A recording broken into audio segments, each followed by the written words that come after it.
रहीम students, आज के इस लेक्चर में हम बात करेंगे एक लैब टास्क के बारे में जो प्रोवाइड किया गया है कुछ इस तरीके से, जिसकी स्टेटमेंट है student wants you to make a program to calculate CGPA for this ask number of courses studied by student.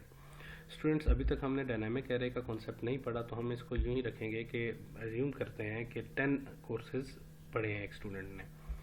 तो उस पर्पज़ के लिए आपने क्या करना है, ऑब्टेन्ड क्वालिटी पॉइंट सेंटर करवाने, जिसके लिए एक एरे बनानी है और वो कितने साइज़ की होगी, 10 साइज़ की होगी। इसी तरह क्रेडिट आवर्स के अगेंस्ट एक एरे बनेगी जो कि कितने साइज़ की होगी, 10 साइज़ की होगी। ज़रा हम इसको पहले इन दो चीज़ों को प्रोग्राम कर लेते हैं, फिर हम देखते हैं कि 10 साइज़ रखने से या दो डिफरेंट एरेज बनाने से आपस में इन दोनों का लिंक क्या होगा। ठीक हो गया। तो मैं यहाँ एक एरे बना रहा हूँ जिसको मैंने कह रहा हूँ फ्लोट ऑब्टेन्ड क्यू पॉइंट्स, और दूसरी मैं बना रहा हूँ एंड क्रेडिट आवर के नाम से, क्रेडिट आवर के नाम से। ये भी कितने साइज़ की एरे बन गई, 10 साइज़ की। वैसे तो ये डायनामिक है हमारी स्टेटमेंट के मुताबिक, पर हमने अभी तक डायनामिक एरे स्टडी नहीं की, तो हम इसको स्टैटिक 10 साइज़ की पर रख रहे हैं। तो अब अच्छा स्टूडेंट्स, ये देखिएगा यहाँ पे एक्चुअली हो क्या रहा है। हम कहते हैं कि हमारे पास एक कोर्स है पीएफ का या जिसका भी, उसके कोई ना कोई क्रेडिट आवर होंगे। तो मेरे पास एक एरे बन गई जिसको हम कह रहे हैं क्रेडिट आवर के नाम से। ठीक है, 0, 1, 2, फिलहाल 10 इंडेक्सेस तक है, तो मैं यहाँ पे सिर्फ 0, 1, 2, 3 इंडेक्सेस मेंशन कर रहा हूँ, यानी 4 टोटल मेरे पास सेल्स हैं। वैसे ये 10 तक जाएंगे, 0, 1, 2, 0, 1, 2, 3। अब यहाँ पे बात ध्यान में रखिएगा कि 0 पे हमने कोई कोर्स क्रेडिट आवर्स लिखने हैं। ये आप ये कह लें कि ये आपके पास क्रिएटेड है, तो या करस्पॉन्डिंग रखने तो बेहतर है, ऐसे। अब सबसे पहले हम इनपुट करेंगे क्रेडिट आवर में। लेट्स से मैं कहता हूँ प्रोग्रामिंग फंडामेंटल के क्रेडिट आवर थे 4। तो इस प्रोग्रामिंग फंडामेंटल में 0 इंडेक्स पे है, तो ऑब्टेन्ड क्वालिटी पॉइंट्स के जो 0 इंडेक्स है उसके ऊपर इस क्रेडिट आवर के जो ऑब्टेन्ड क्वालिटी पॉइंट्स होंगे वो मेंशन होंगे। लेट्स से मैंने कहा 10, ठीक हो गया। इसी तरह 1 पे मैं कहता हूँ जी मेरे पास डिस्क्रीट स्ट्रक्चर था, तो 3 क्रेडिट आवर का कोर्स था, उसमें जी 7 क्वालिटी पॉइंट्स ऑब्टेन हुए थे। ये था जी नेक्स्ट IICT का 3 क्रेडिट आवर का कोर्स था, तो उसमें मेरे पास 6.5 क्वालिटी पॉइंट्स ऑब्टेन हुए थे, एंड सो ऑन। यानी हर जो इंडेक्स है वो दूसरे इंडेक्स के साथ लिंक्ड है। यानी मैं ये कह सकता हूँ कि क्रेडिट आवर जो 0 इंडेक्स है उसके ऑब्टेन्ड क्वालिटी पॉइंट्स पड़े होंगे ऑब्टेन्ड क्वालिटी पॉइंट्स की एरे के 0 इंडेक्स के ऊपर।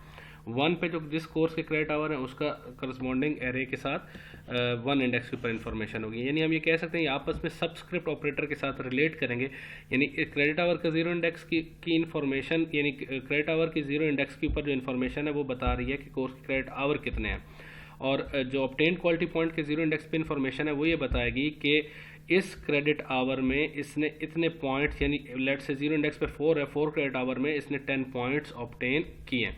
अब हम आगे स्टेटमेंट को देखते हैं।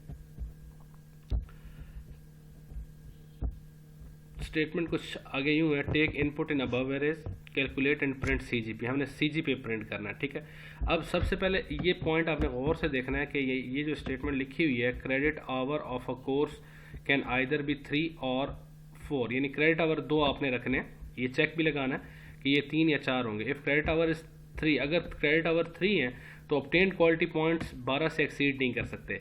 इसी तरह अगर क्रेडिट आवर 4 है तो obtained quality points can not exceed more than 16। तो हम ये चेक्स अप्लाई करेंगे। पहले मैं क्रेडिट आवर इनपुट ले लेता हूँ, यानी एक तो पहले मैं लूप अप्लाई कर रहा हूँ, for int I equal to 0, I is less than 10 I plus plus. ठीक हो गया। तो C out enter credit hours और कोर्स नंबर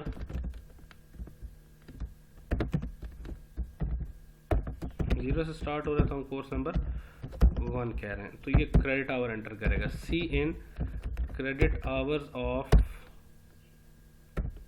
आई। ठीक हो गया। यहाँ पे अभी क्रेडिट आवर ऑफ आई के ऊपर कोई होगा, अगर ये 2 वैल्यूज़ हो सकती हैं इसकी स्टूडेंट्स, यानी इसमें 2 वैल्यूज़ होंगी 3 या 4, अगर इन दोनों के अलावा कोई वैल्यू उसका मतलब है वैलिड वैल्यू नहीं है, उसको हम री एंटर करवाएंगे। While credit hour is not equal to 3 and credit hour of I is not equal to 4, यानी अगर वो 3 के इक्वल भी नहीं है और वो 4 के इक्वल भी नहीं है, तो फिर हम ये क्या कह रहे हैं कि ये जो क्रेडिट आवर है ये वैलिड नहीं है। तो वैल्यू मस्ट बी 3 और 4 री एंटर। ठीक हो गया, तो यहाँ पे हमारे पास ये वैल्यू री एंटर होगी, क्रेडिट आवर ऑफ आई। अब ऑब्वियस बात है इस लूप से कब बाहर निकलेगा, जब क्रेडिट आवर में वैल्यू 3 या 4 होगी। तो हम यहाँ पे लिख रहे हैं if credit hour double equals to 3, तो फिर आपने इनपुट लेनी है। ठीक है, या जब ये लूप से बाहर निकला है तो हम कह सकते हैं enter obtain quality Q points means quality points. तो वो भी जो हम इनपुट करेंगे वो कहाँ पे इनपुट करेंगे, वो भी जो इनपुट हो रही होगी वो आयत के ऊपर हो रही है। अगर आप यहाँ पे रिलेट करें ना इसको, यानी ये आई की वैल्यू 0 होगी तो ये 0 इंडेक्स पे जो इनपुट होगा वो रिलेट हो रहा होगा ऑब्टेन्ड क्वालिटी पॉइंट के 0 इंडेक्स पे, मतलब ये आपस में रिलेट कर रहे हैं सबस्क्रिप्ट ऑपरेटर के थ्रू। अब क्रेडिट आवर ऑफ आई अगर 3 है तो फिर इसका मतलब क्या हुआ कि एल्स में कंफर्म होगा कि क्रेडिट आवर क्या होगा 4 होगा, क्योंकि हम यहाँ पे वैलिडेट इसको कर चुके हैं। अगर क्रेडिट आवर 3 है तो ऑब्टेन्ड क्वालिटी पॉइंट्स भी आपके पास क्या होने चाहिए 12 या 12 से कम। तो अब हम अगर कहते हैं कि अगर ये आपके पास लेस देन 0 हैं, obtained quality points of I is less than 0, या आपके पास ऑब्टेन्ड क्वालिटी पॉइंट्स जो हैं वो ग्रेटर देन क्या आ गए हैं, obtained quality points of I is greater than 12, तो हम ये कहेंगे कि it's not a valid point, value must be between 0 and 12, यानी आपकी जो वैल्यू होनी चाहिए वो 0 और 12 के दरमियान होनी चाहिए, बिटवीन 0 एंड 12। तो इसी चीज़ को मैं दोबारा से क्या करूँगा, इनपुट करूँगा, और ये आपके पास इनपुट आ गया। अब अगर मैं इसी चीज़ को कॉपी करूं और यहाँ पेस्ट कर दूं, तो एल्स का केस आपके पास क्या था कि आपके पास 4 क्रेडिट आवर है, लेस देन 0 या ग्रेटर देन 16 हो तो इसका मतलब है आपके पास इनवैलिड है, तो value must be between the 16। तो ये जो लूप है हमारे पास, ये लूप क्या कर रहा होगा, ये आपके पास लूप जो परफॉर्म कर रहा है वो एक्चुअल में इनपुट परफॉर्म कर रहा है। ठीक हो गया।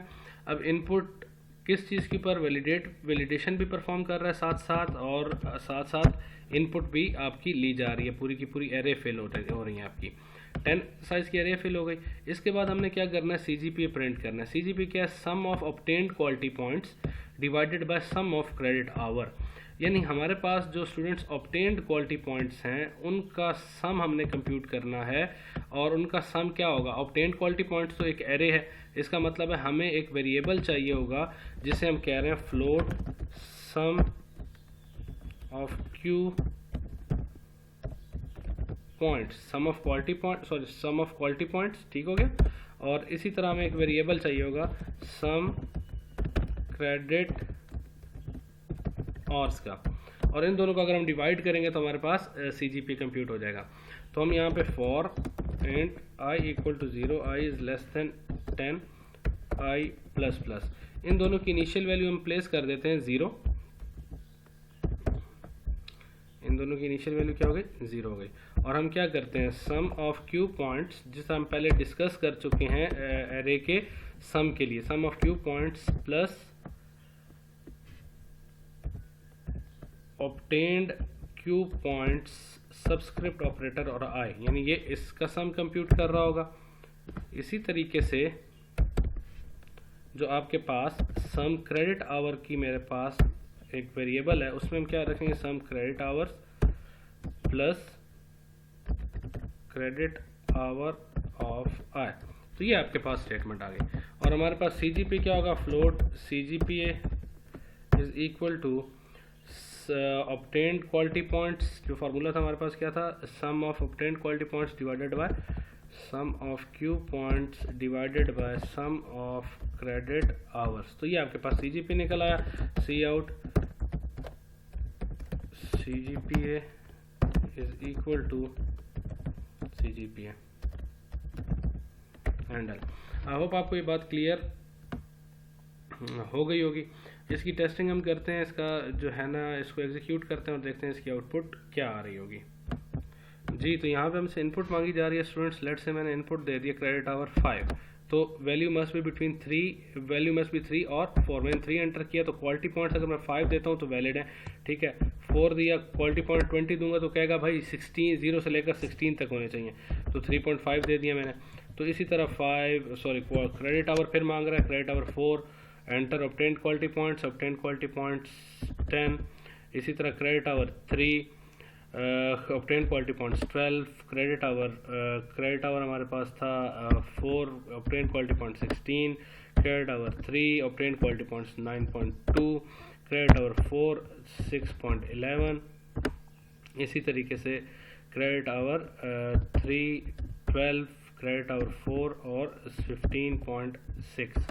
तो आपका जो एंटर क्रेडिट आवर है लेफ्ट से लास्ट हमने दिया 16, तो CGP आपके पास जो कंप्यूट हुआ वो कुछ ये आ रहा है 2.92806। आई होप आपको ये बात क्लियर हो गई होगी। CGP और एरे के ऊपर हम दो डिफरेंट एरेज हैं, इन दोनों एरेज को हमने क्या किया, आपस में रिलेट किया हुआ है। किस तरीके से रिलेट किया हुआ है, 0 इंडेक्स को 0 इंडेक्स के साथ, 1 इंडेक्स के साथ, 2 इंडेक्स के साथ। आई होप आपको ये बात क्लियर हो गई होगी।